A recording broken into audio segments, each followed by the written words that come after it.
So ito yung stock na busina ni Nissan NV350, and then we're gonna change a new one, a bigger one.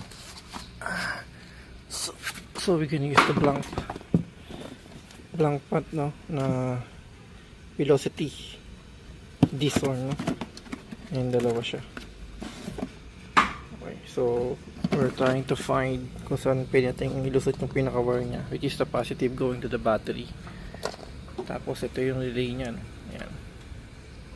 Okay, so kabit po na natin, hanapan natin ng pinaka power line kung saan siya paglusutin sa loob dito.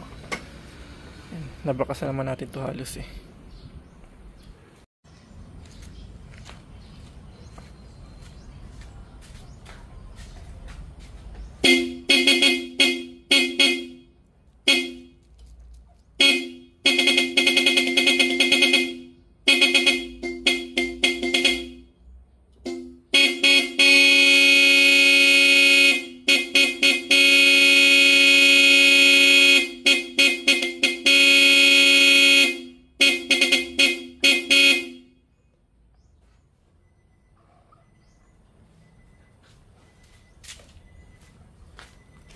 Ayos eh.